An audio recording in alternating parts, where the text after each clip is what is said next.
May gusto lang akong ikwento sa inyo na karanasan ko. Sana mapakinggan ninyo at mabigyan ninyo ng pansin. Ako nga pala si Miko, isang karanasan ko noong nakatira pa ako sa isang apartment dito sa amin na malapit sa isang sementeryo. Sementeryo ng mga Katoliko.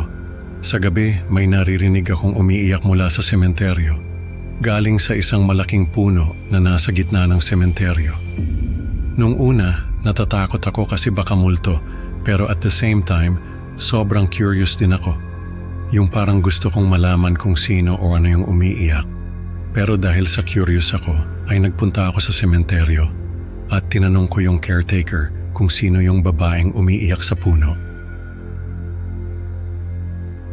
Sabi sa akin ng caretaker ay isang bride daw yun na namatay mismo sa araw ng kasal niya. Ayon sa kwento ay nakasuot na ng wedding gown yung bride at naghihintay na lang na sunduin ng groom sa bahay nila. Pero bigla raw itong hinimatay at nang dalhin sa ospital ay patay na. Grabe, naisip ko paano kaya kung ako yung nasa sitwasyon niya. Nakakaawa talaga. Walang makitang dahilan ng pagkamatay niya. Pero sabi ng albularyo na tinawag ng mga magulang niya ay may isang engkanto na naakit sa kanya at kinuha ang kaluluwa niya. Doon sa sementeryo, inilibing yung bride at yung puno na nasa gitna ng sementeryo ay may isang engkanto raw na nakatira doon. Ang sabi pa ng caretaker ay yung engkanto na kumuha sa bride ay siya ring nakatira sa puno. Sabi nga nila, pag dumaan ka sa puno, para bang may malamig na hangin na dumadaloy sa paligid mo. Kaya doon umiiyak yung bride dahil doon siya nakakulong. Nagsaliksik pa ako tungkol sa puno at nalaman ko na marami na pala ang nawawala sa sementeryo na yon. Karamihan ay mga kabataan na nag-camping sa sementeryo, kaya pala ay pinagbabawal na ang pag-camping doon. May mga nagsasabi na yung engkanto raw ang may kagagawan ng pagkawala ng mga kabataan na nag-camping doon. Kaya natakot ako na baka pati ako ay kunin ng engkanto. Kaya kinausap ko yung kaibigan ko na may alam sa mga ganitong bagay. Naglagay kami ng asin sa paligid ng apartment ko at sa paligid ng puno. Sabi kasi ng kaibigan ko, makakatulong daw yon para hindi makalapit yung engkanto. Hindi naman ako natatakot sa iyak ng bride. Naiirita lang ako kasi hindi ako makatulog. Pero isang gabi ay may narinig akong tumatawag sa akin. Nung sumilip ako sa bintana ay nakita ko na may mga kabataan na nag-camping sa sementeryo. Naisip ko na baka hindi taga roon yung mga kabataan na yon. Kaya hindi nila alam yung tungkol sa nawawalang kabataan na nag-camping doon. Tinawag ko sila at sinabihan na bawal ang mag-camping doon. Pero hindi sila nakinig sa akin. Inisip ko na lang na bahala sila sa buhay nila. Kinabukasan ay wala na yung mga kabataan. Naisip ko na baka umalis din sila agad. Pero sa sumunod na mga gabi ay naririnig ko na naman yung iyak ng bride. Pero mas malakas na ngayon at mas madalas. Kahit umaga ay naririnig ko pa rin yung iyak. Nagtaka ako kung bakit ganon.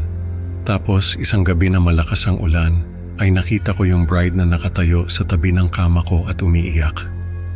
Nagulat ako at napasigaw. Parang totoo kasi yung panaginip. Nawala yung bride at nagising ako pero ramdam ko pa rin yung kaba sa dibdib ko. Pero naririnig ko pa rin yung iyak niya. Tumayo ako at sumilip sa bintana. Malakas ang ulan at halos hindi na ako makakita dahil sa dilim. Pero naririnig ko pa rin yung iyak. Tapos nakita ko siya na nakatayo sa bintana at umiiyak. Sa kabila ng malakas na ulan ay rinig na rinig ko yung iyak niya. Nakatingin siya sa akin at umiiyak. Naisip ko na baka dahil sa asin kaya hindi siya makapasok. Kaya lumabas ako ng apartment at nilapitan siya. Sabi ko, bakit hindi ka pa rin matahimik? Hindi ba at matagal ka ng patay? Tumigil siya sa pag-iyak at ngumiti sa akin. Sabi niya, matagal kitang hinintay. Sa wakas ay nagkita na rin tayo. Nagulat ako sa sinabi niya. Sabi ko sa kanya, ano ang ibig mong sabihin? Sabi niya, ikaw ang groom ko. Hindi ba at nagkasundo tayo na sa araw ng kasal natin ay ikaw ang susundo sa akin? Pero hindi ka dumating, kaya ako ang pumunta sa iyo. Pero hindi na kita nakita dahil kinuha ako ng engkanto. Nagulat ako sa sinabi niya. Hindi ako makapaniwala pero naisip ko na baka ako ang reinkarnasyon ng groom niya. Kaya siya umiiyak ay dahil sa hinahanap niya ako. Niyakap ko siya at sabi ko, nandito na ako. Nandito na ako sa piling mo. Sobrang gaan sa pakiramdam na parang natapos na rin yung matagal na niyang paghihintay. Tumahan na siya sa pag-iyak at niyakap din ako. Sabi niya, pagod na raw siya sa kakaiyak at paghahanap sa akin. Kaya magpapahinga na raw siya sa mga bisig ko. Doon na siya naglaho sa mga bisig ko. Pagkatapos ng insidenteng yon, ay hindi na ako nakarinig ng iyak mula sa sementeryo. Siguro ay natapos na ang kwento ng bride na umiiyak.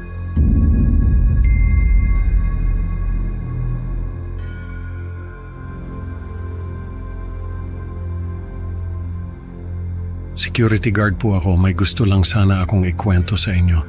Sana ay mapili ninyo ito kahit papano ay makilala ang kwento ko. Nung unang taon ko bilang security guard ay sa isang building ako na-assign. Hindi naman siya ganun kalaki, 10 floors lang. Yung 8th floor ay bakante. Hindi ko alam kung bakit pero wala talagang nag-o-office doon. Wala ring mga gamit as in bakante talaga. Isang beses habang nagra-rounds ako sa gabi, may narinig akong tunog mula sa 8th floor.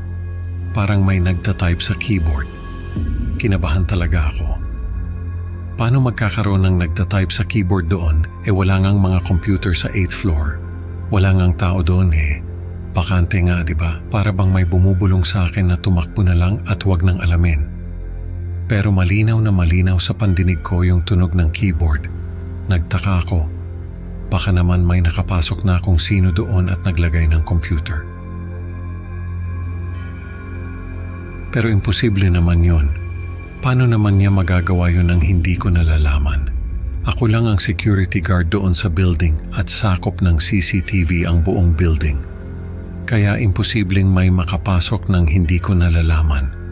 Kinabahan ako. Pero naisip ko, trabaho ko ito. Hindi ako pwedeng matakot. Kailangan kong alamin kung ano yung tunog na yon. Kaya sumakay ako ng elevator at pinindot yung 8th floor.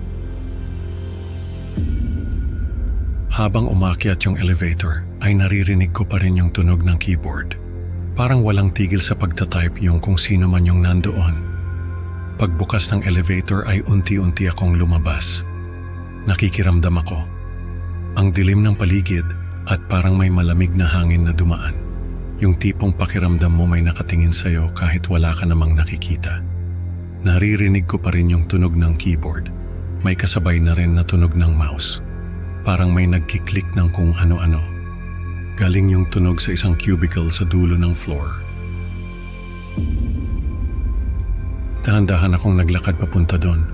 Nakikiramdam pa rin nung malapit na ako ay sumilip ako at nakita ko yung babae na nakayuko sa harap ng computer.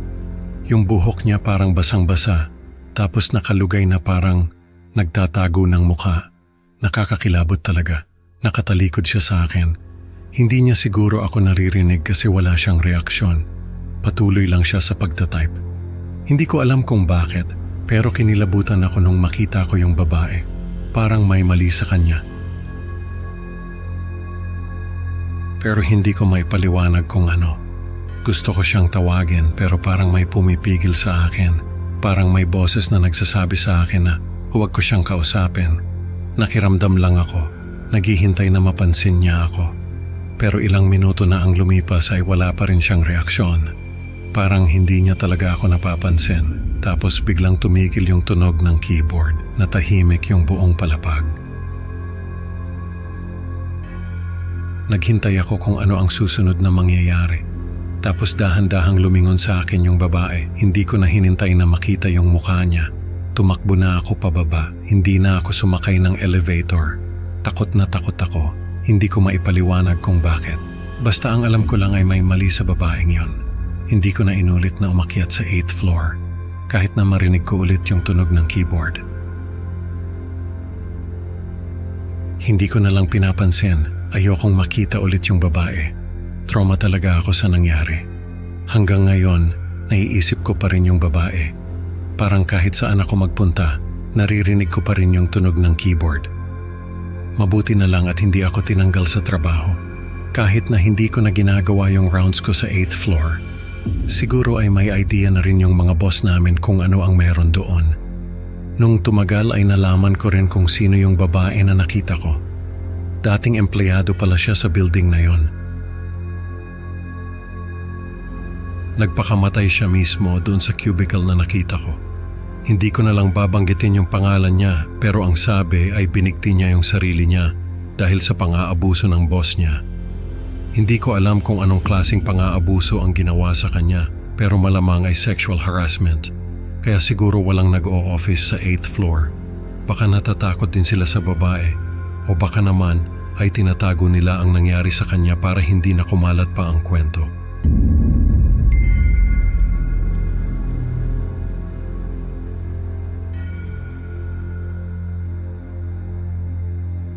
Ako po si Carla. May gusto lang sana akong i-share sa inyo. Hindi ko alam kung matatakot kayo o maaawa sa akin.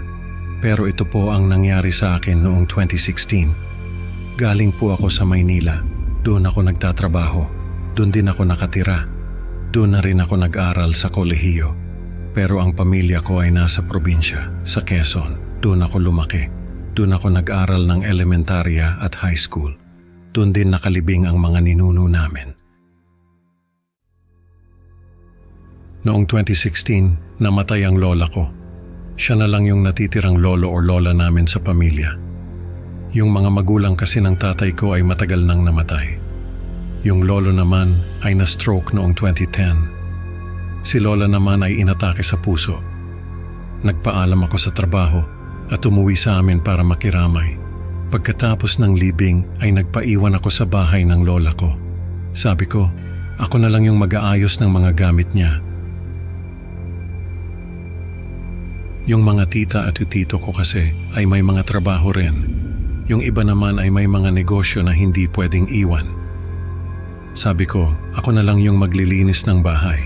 Ako na rin yung mag-aayos ng mga dokumento ni Lola. May mga gamit din kasi si Lola na gusto kong iuwi sa Maynila. Yung mga damit niya at mga alahas. Ako yung paboritong apo ni Lola. Kaya alam kong hindi magagalit yung mga pinsan ko kung sakaling iuwi ko yung mga gamit ni Lola. Habang naglilinis ako sa bahay ni Lola, ay nakahanap ako ng mga lumang larawan. Yung iba sobrang luma na. Halos hindi ko na makilala yung mga tao sa litrato. Pero may mga pictures din na hindi naman ganun kaluma. Nakilala ko pa yung mga tiyuhin at tiyahin ko. Nakita ko rin yung tatay ko. Ang dami kong nakitang larawan. Karamihan ay mga family pictures. Tapos, may nakita akong dokumento. Nakalagay sa isang envelope. Nung binuksan ko, puro death certificates. Nagtaka ako kung bakit tinago ni Lola yung mga death certificates na yon. Parang may itinatagong lihim ang pamilya namin na hindi ko alam. Hindi ko rin kilala yung mga taong nakalista doon. Puro mga kamag-anak daw namin. Mga pinsan ni Lola, mga pamangkin, mga pinsan ni tatay at ng mga tito at tita ko. Ang nakapagtataka, halos lahat sila ay namatay nang hindi pa umaabot ng 30 anyos. Yung iba nga ay mga bata pa lang. May mga nawawala at hindi na natagpuan. May mga nalunod, may mga naaksidente, may mga nagkasakit. Pero yung pinaka-common sa lahat ng yun ay yung mga nawawala. Karamihan sa mga kamag-anak namin na yun ay basta na lang nawala. Hindi na natagpuan, nakakakilabot. Hindi ko alam na may ganun palang misteryo sa pamilya namin. Nung buhay pa si Lola, madalas siyang magkwento sa akin kapag natutulog ako sa kanila. Ang sabi niya, kapag daw may narinig akong kumakanta ng lullaby sa labas ng bahay, wag daw akong lalabas. Wag ko raw bubuksan ang mga bintana. Wag ko raw titingnan kung sino yung kumakanta. Wag ko raw papansinin kahit anong mangyari. Ang sabi niya, aswang daw yung kumakanta. Nagtataka naman ako noon kung bakit aswang ang kumakanta ng lalabay. Hindi ba dapat ay naglalaway sa labas ng bahay? Sa isip ko, baka kwento lang yun ni Lola para takutin kami. Pero hindi ko na tinanong si Lola dahil natatakot ako. Habang naglilinis ako ay may nakita akong lumang larawan. Nakaupo sa isang silya yung lolo ko. Tapos sa likod niya ay nakatayo yung tatay ko at yung dalawang kapatid niyang lalaki. Nung tiningnan ko yung likuran nila, ay may nakita akong nakatayo na isang figura. Hindi siya tao, hindi siya hayop. Basta, hindi ko maipaliwanag kung ano yung nakuhanan sa likod nila. Pero nakakatakot yung itsura. Nung gabing yon, natulog ako sa kwarto ni Lola. Ako lang mag-isa yung natira sa bahay.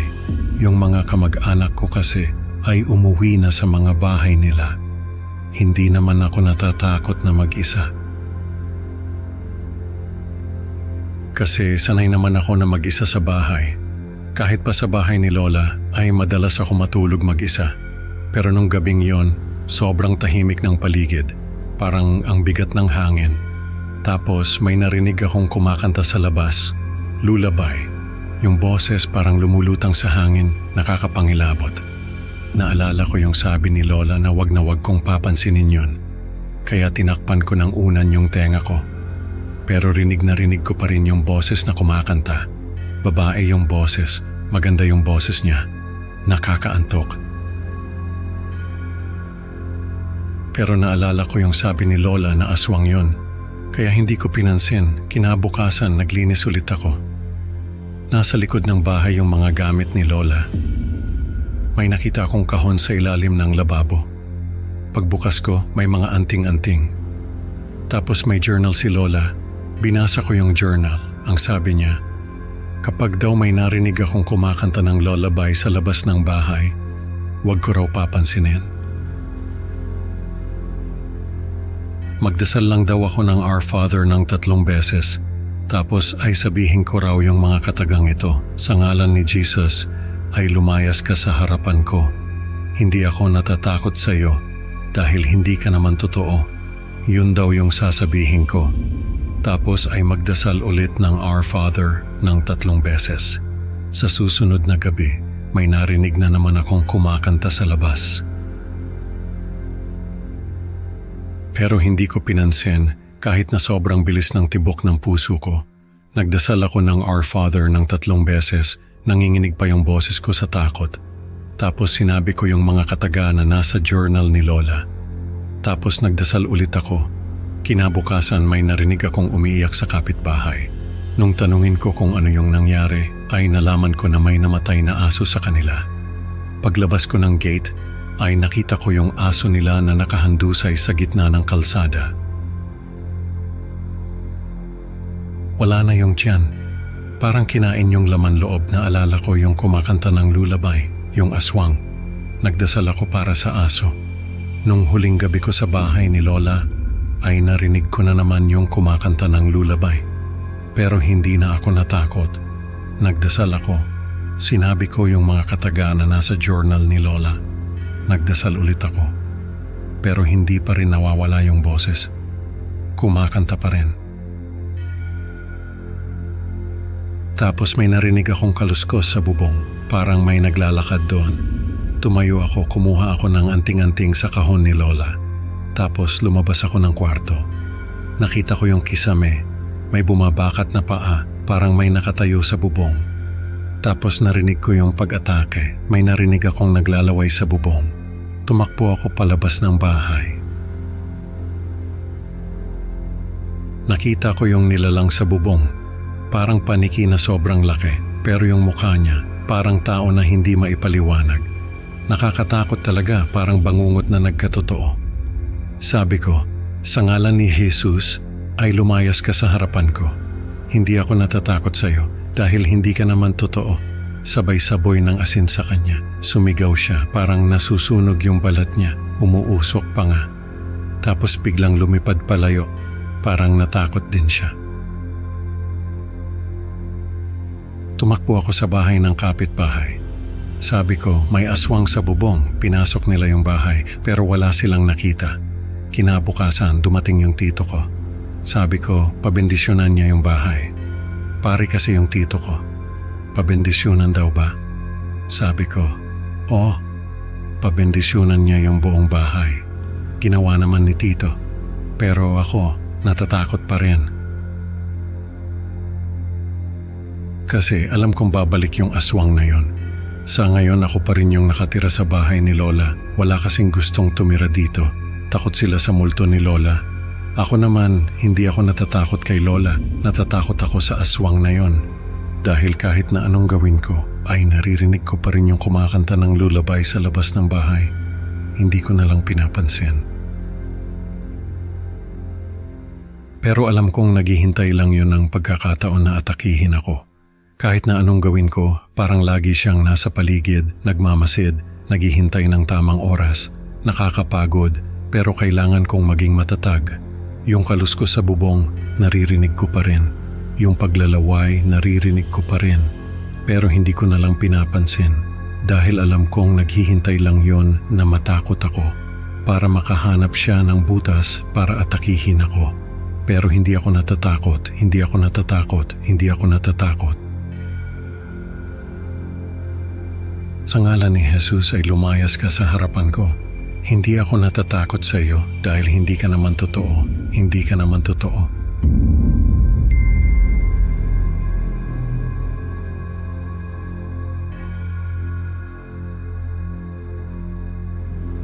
Engineer po ako.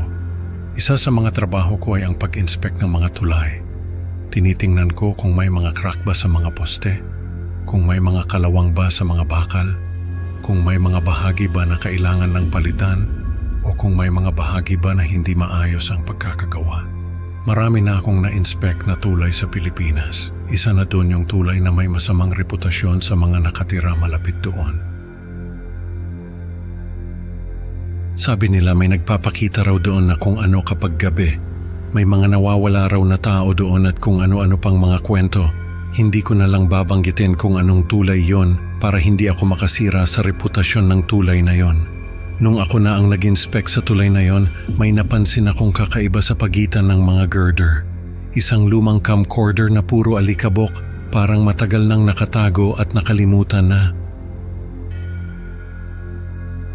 Dinala ko sa opisina yung camcorder. Inayos ko kasi hindi na siya gumagana.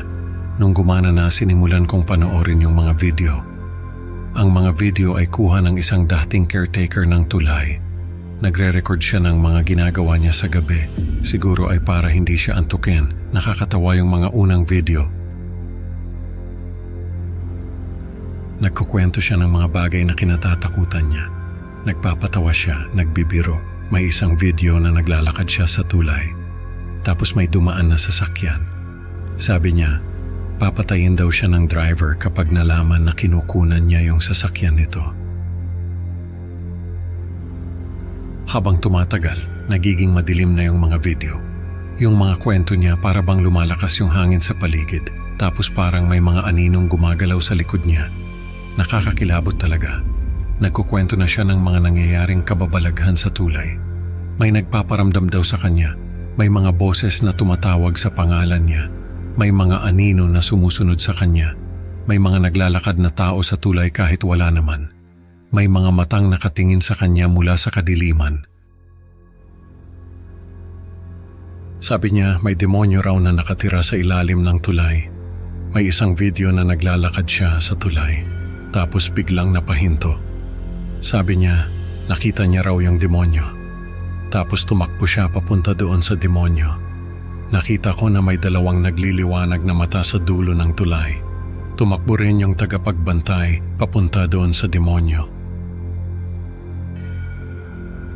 Tapos biglang nahulog yung camera. Tumakbo siguro siya at nadapa. Tumakbo ako sa tulay na yon. Hindi ko mapigilan yung curiosity ko. Hinanap ko yung nawawalang memory card ng camcorder.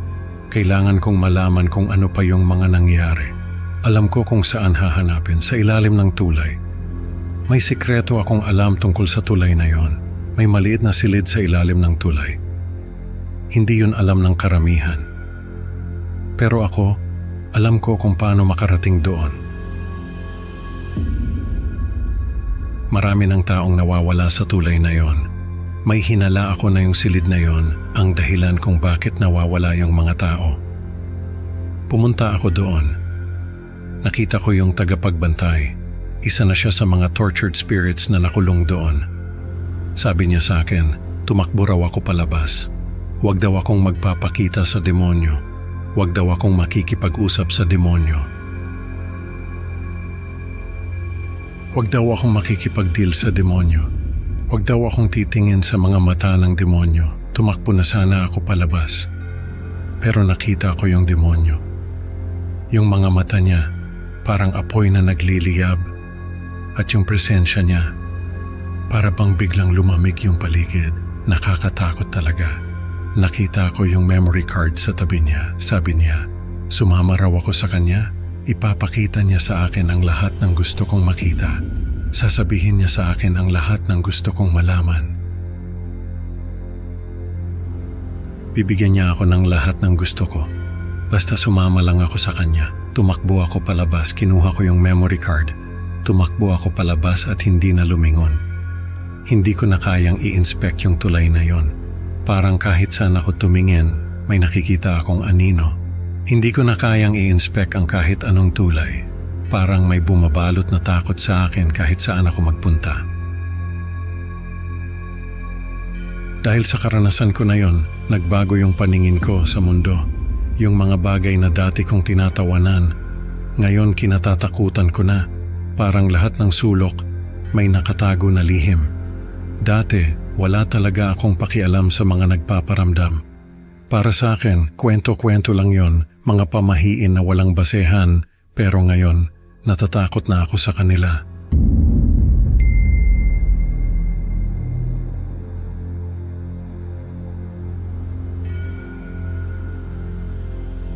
Ako po si Kuya Nestor, Tubong Bicol. May gusto lang sana akong ikwento sa inyo. Hindi ko alam kung naniniwala kayo sa mga aswang, pero sana pakinggan niyo muna itong karanasan ko. Bata pa lang ako, sobrang takot na ako sa mga kwento tungkol sa aswang. Lalo na sa tik-tik kasi parang hindi ka na makakatakas kapag napili ka nila. Parang lagi kang may kasamang multo. Kasi yung ibang aswang, may mga ritual pa raw na ginagawa. Pero yung tik-tik, kapag nagustuhan ka raw niyan, hindi ka natitigilan. Parang stalker na hindi mo maiiwasan.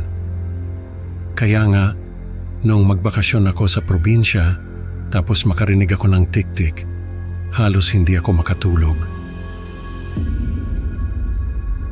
Nagalit pa nga sa akin si Mama kasi binuksan ko yung ilaw sa kwarto ko. Sabi niya wala daw aswang at masyado lang akong nagpapaniwala sa kwento ng matatanda. Sabi ko may tik-tik. Sabi niya, hindi raw ako makakatulog kung maliwanag. Pero hindi ko na lang siya sinagot. Kasi hindi naman talaga ako makakatulog kung may tik-tik na nakapaligid sa bahay namin. Paulit-ulit lang yung tunog na parang sinasadyang takutin ka. Tapos parang may mga matang nakatingin sa akin na parang may nagmamasid sa bawat galaw ko. Noong mga sumunod na araw, hindi na ako nakatiis. Naglakad-lakad ako sa lugar namin. Nagbabaka sakali na mahuli ko kung sino yung tik-tik. Tapos, isang beses, nakakita ako ng anino na lumilipad. Doon ako nakasigurado na may aswang talaga na gumagala sa lugar namin. Kaya ang ginawa ko, nagbantay ako gabi-gabi. Sabi ko, hindi ako papayag na may aswang na makakapasok sa bahay namin. Kailangan kong protektahan yung pamilya ko. Nakipag-usap ako kay Lolo, sabi niya, tama raw yung ginagawa ko. Kailangan ko raw na maging matapang. Kasi noong kabataan niya, nakaharap na rin siya ng tik-tik, nakatayo raw ito sa bubong nila. Tapos yung dila nakapasok sa bintana ng kapatid niyang buntis. Nung makita raw niya yon, sinaksak niya ng itak yung dila. Tapos tinagan niya yung tik-tik, napatay raw niya ito pero yung kapatid niya nakunan pa rin. Sabi ko kay Lolo, kung sakaling makikita ko yung tik-tik, tawagin ko siya para magtulungan kami. Pumayag naman siya. Isang gabi naglalakad ako sa labas ng bahay. Tapos napansin ko na may nakatayo sa bubong. Hindi ko na pinansin yung takot na nararamdaman ko. Pumasok ako sa bahay at ginising si Lolo. Sabi ko, may tiktik na nakatayo sa bubong. Nagdala kami ng mga kutsilyo at itak. Tapos sinindihan namin yung mga sulo na nakalagay sa paligid ng bahay. Nagbuhos din kami ng asin sa bubong. Sabi kasi nila takot daw sa liwanag at asin ng mga aswang. Pero yung tiktik hindi umalis. Doon pa rin siya sa bubong namin. Parang sinasabi niya na hindi pa tapos ang laban namin. Marami pa kaming ginawa ni Lolo para mapaalis yung tiktik. Pero sa kabila ng lahat ng yon, may nangyari pa ring masama sa pamilya namin. Parang may mabigat na ulap na laging nakadagan sa amin at ramdam mo yung takot sa bawat sulok ng bahay.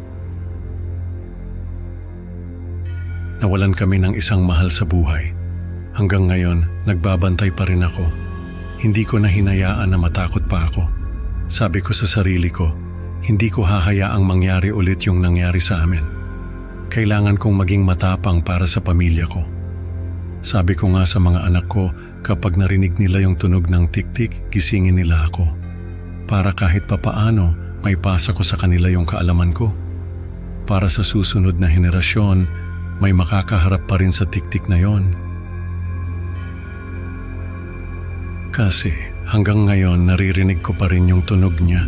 Ilang taon na ang lumipas pero hindi pa rin siya tumitigil. Parang laging may banta na hindi mo alam kung kailan susugod. Kaya hindi rin ako tumitigil sa pagbabantay para sa pamilya ko at sa mga susunod na henerasyon.